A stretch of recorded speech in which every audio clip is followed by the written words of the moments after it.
presentado un proyecto a nivel nacional para declarar la emergencia en todo el sistema educativo nacional y a la educación como una actividad esencial. Y esto tiene que ver con lo que vos mencionabas recién, de cómo está impactando de manera desigual la virtualidad en el modo de tener acceso a las clases. Mira, hoy ya son estadísticas oficiales las que nos dicen que son más de 1 millón de chicos y chicas las que han abandonado la escuela.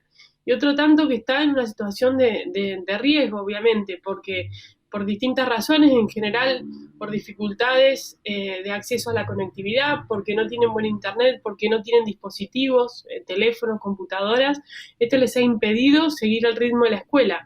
En otros casos también por los entornos familiares, sin contar con un papá o una mamá que esté allí acompañándolos en el desarrollo de las tareas, en el seguimiento de esto, cuando sabemos que hoy 9 de cada 10, según también informes recientes, necesita el acompañamiento de un adulto para poder hacer esas tareas. Entonces, el resultado es que hoy en Argentina está creciendo, lamentablemente, el fracaso y el abandono escolar a una cifra inédita en la Argentina, y además también está creciendo la desigualdad incluso entre quienes están hoy pudiendo conectarse. Hay quienes hablan de escuelas WhatsApp y escuelas Zoom para referir a la diferencia entre los que tienen plataformas de conexión en tiempo real, de aquellos que solamente reciben un mensaje de texto con la tarea que van a hacer durante la semana. Entonces, ¿qué es lo que estamos pidiendo? Bueno, junto con la declaración de emergencia, lo que estamos pidiendo es que sean las jurisdicciones provinciales las que puedan empezar a diseñar una salida, ¿no? Con un conjunto, una batería de herramientas.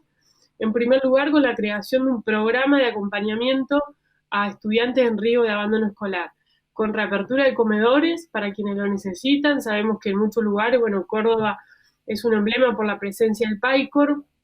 La ausencia de este espacio está significando un daño enorme en muchos de ellos. La creación de espacios de apoyo psicopedagógico en trabajo articulado también, no solamente entre educación, sino desarrollo social. Medidas que tienen que ver con el otorgamiento de las becas de conectividad, equipamiento y datos, pero también medidas para los actores que rodean el sistema educativo. Por un lado, los transportistas escolares, que están en una situación absolutamente crítica, los jardines maternales, que hoy ya más de un 20% han cerrado definitivamente sus puertas, porque no han recibido ni los ATP ni los IFE, por distintas razones. Muchos de ellos están en un limbo donde no obtienen ningún tipo de asistencia y obviamente desde el año pasado no están funcionando.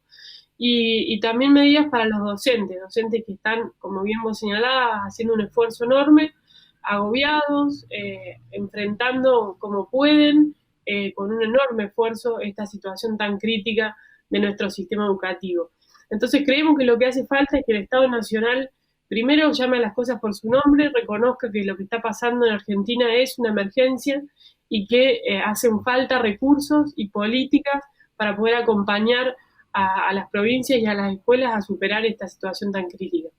Pero además, diputada, creo, y lo charlaba el otro día con gente de UPC aquí en Córdoba, hay una falta de directivas claras, de dirección clara. Yo creo que los ministerios, el nacional, los provinciales, no saben hacia dónde van, no saben a lo que se están enfrentando.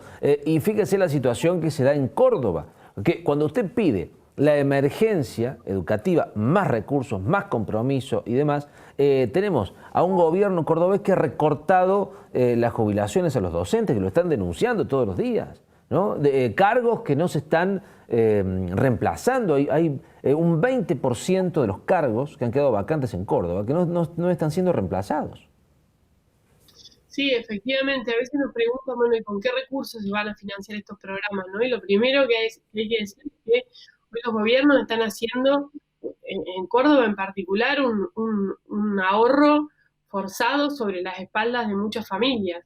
Pensemos, vos recién mencionabas el caso de las docentes suplentes, están suspendidos los llamados para cubrir cargos, o no se están haciendo al ritmo que se deberían. Entonces hay un gran número de docentes que todos los años tomaban distintos números de suplencia y hoy están prácticamente desempleados, que justamente por esta situación de intermitencia tampoco recibieron el ingreso familiar de emergencia.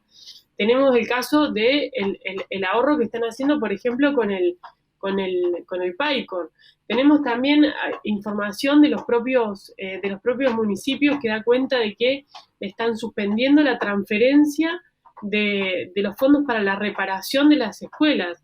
Y este es otro punto que olvidé mencionar, que está contenido en la iniciativa y que tiene que ver justamente con el diseño de un programa de infraestructura escolar de emergencia para ponerlas en condiciones. Hoy no están dadas, si quisiéramos abrir las escuelas, como siempre ocurre en marzo, hay un montón de reparaciones que hacerle y no solo no se han preparado para la emergencia sanitaria, preparándolo con las condiciones de higiene que requieren, sino que además no se han hecho el mantenimiento que todos los años ocurre, ¿no? Entonces, bueno, todas estas son cosas en las que el gobierno de la provincia ha decidido correrse de la escena, como si el cierre de las escuelas, el ponerles un candado fuese una mejor solución. Bueno, nosotros creemos que no.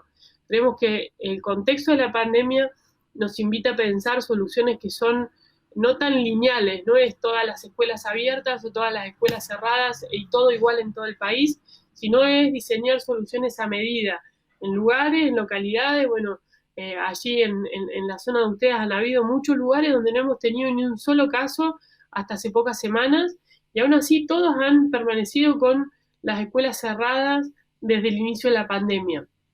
Creemos que es tiempo de que se puedan ir pensando soluciones a medida y con capacidad y flexibilidad para repensarlos, abrir y cerrar cuando haga falta, como viene haciendo el mundo, como lo está haciendo Francia, que de más de 62.000 escuelas abrió y tuvo que cerrar 22 solamente, como lo está haciendo Uruguay, que está avanzando gradualmente, un paso tras otro para la reapertura segura de las instituciones, focalizando en aquellos que no están teniendo continuidad pedagógica, en aquellos que ya sabemos que están abandonando la escuela, focalizando en los que tienen que terminar la escuela secundaria o la primaria, es decir, en los fines de los ciclos. En definitiva, empezando a pensar a dónde es más urgente hoy poner recursos para acompañar a los estudiantes en sus trayectos educativos. La locura, y en esto quiero dejar afuera, porque todos sabemos su ascendencia política, la del gobierno provincial, la del gobierno nacional. Digo, dejemos la política afuera. Fíjese la locura de algunas medidas que se toman en el marco de esta pandemia. Lo charlamos el otro día con la producción. Bares abiertos y las escuelas no se pueden abrir ni siquiera para disminuir la brecha digital, la cantidad de chicos que no tienen internet, por ejemplo, en sus hogares. ¿No? Digo, esta brecha que lo deja abierta, no el acceso a internet, sino en general la situación socioeconómica, ¿no? de nuestro pueblo. Efectivamente, mirá, hoy en el promedio del país 2 de cada 10 chicos no tienen acceso a internet y en algunas provincias y en algunas localidades llega a ser 4 de cada 10. Para esos chicos es como estar golpeando la puerta del aula y que nadie les abra, ¿no? Para que nos representemos lo que significa que todos tus compañeros estén recibiendo las clases, las tareas por internet y que vos no tengas las herramientas para poder conectarte. Entonces, yo coincido en que estamos llegando a una situación de absurdo donde ni siquiera se piensa en la reapertura de las escuelas para aquellos que necesitan, por ejemplo, usar el aula virtual, los carritos que están en prácticamente todas las escuelas, que podría ayudar a acompañar gran parte de estos problemas. Y a la vez, fíjate que Ciudad de Buenos Aires intentó ir con un protocolo de reapertura y que implicaba 3 a 4 chicos por aula, nada más. No era una enorme reapertura, sino que identificaron los 5.000 chicos que estaban en situaciones más críticas e iban a preparar las instituciones para que en no más de 4 chicos por aula pudieran volver. Bueno, el gobierno nacional les dijo que no. Y esto realmente refleja el absurdo que vos mencionabas, porque no solamente los bares, los gimnasios, un montón de actividades que yo no podría discutir. Por supuesto que para ellos ha sido muy importante, para las personas que realizan actividades deportivas también, pero que cuanto menos la educación es mucho más esencial que esas actividades, ¿no? Ha habido un conglomerado de casi 40 actividades declaradas esenciales y nunca se mencionó a la educación.